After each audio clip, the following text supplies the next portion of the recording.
Hola, ¿qué tal? Muy buenos días. Vamos a continuar en esta mañana con nuestra serie sobre las finanzas. Ha sido realmente maravilloso como Dios nos ha hablado y la disposición de aquellas personas que están escuchando realmente con una convicción profunda, con agradecimiento y diciéndole a Dios, Dios, necesito que tú cada día me puedas enseñar mucho más. Para esas personas es esta serie que estoy seguro que el Señor está haciendo cosas maravillosas. En este caso en este día más bien vamos a hablar sobre edificando la casa de Dios.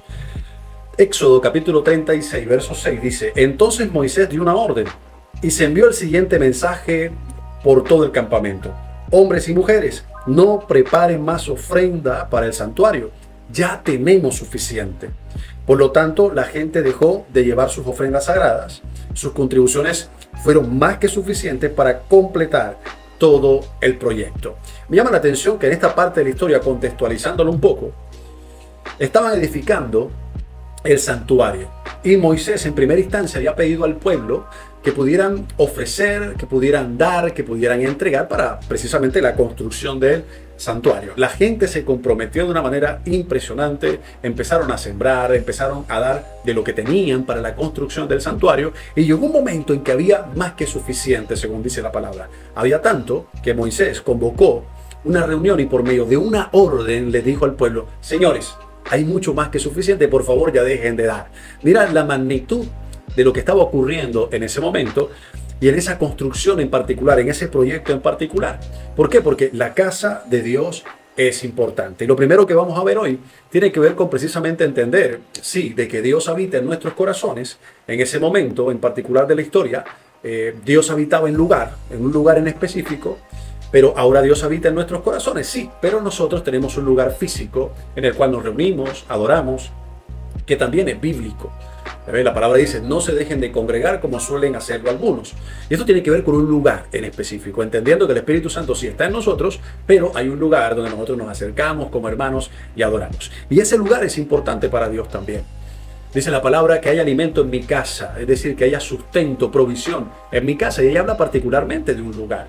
Así que el templo, el lugar donde nos reunimos, repito, qué pena ser insistente, y nos congregamos, es importante también para Dios. Y el templo tiene que estar en unas condiciones en las cuales tú y yo nos podamos sentir cómodos, podamos tener todos los recursos suficientes para poder adorar a Dios, recibir la palabra de la mejor manera posible. ¿Estás tú comprometido con ese lugar?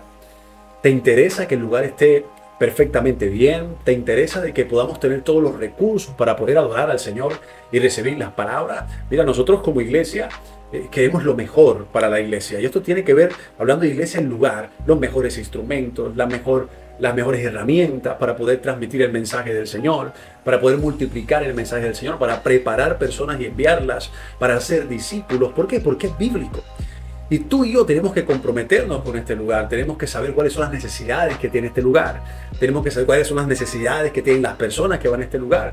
Qué bueno que podamos disfrutar de un lugar en muy buenas condiciones, con aire acondicionado, que la luz sea óptima, que los instrumentos musicales sean de los mejores, que todas las herramientas que podamos tener en ese lugar realmente puedan impactar vidas, puedan hacer que las personas puedan acercarse al lugar, y para eso tenemos que comprometernos con el lugar, saber que es nuestro lugar, que ahí en ese lugar adoramos a Dios, recibimos palabra, y el comprometernos por ese lugar va a hacer que nosotros podamos crecer, podamos ensancharnos, pero depende mucho, sí, de la obra de Dios, porque dice la palabra de que si Dios no es quien edifica la casa, en vano trabajan aquellos que están ahí, pero Dios usa personas para poder bendecir su casa, para poder bendecir la iglesia, para poder bendecir esas cuatro paredes y así puedan recibir muchas más personas, ayudar a muchas más personas y ser de bendición. Así que el lugar es importante y qué tan comprometido tú estés va a mostrar qué tan comprometido estés tú con la obra de Dios.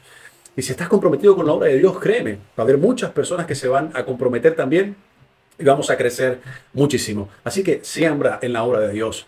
Siembra no por obligación, sino por convicción, por amor, porque en ese lugar nos encontramos todos, crecemos todos. Es una bendición poder compartir, avanzamos, Dios nos llena de su presencia en un lugar como eso y entre mejor estemos, pues va a ser mucho mejor. Así que comprométete, repito, con este lugar, siembra y que sobre y abunde en ese lugar todo lo que tú puedas dar y lo que podamos dar todos para que así podamos cada día ensanchar el reino de Dios por medio de ese lugar. Dios te bendiga grandemente. Chao.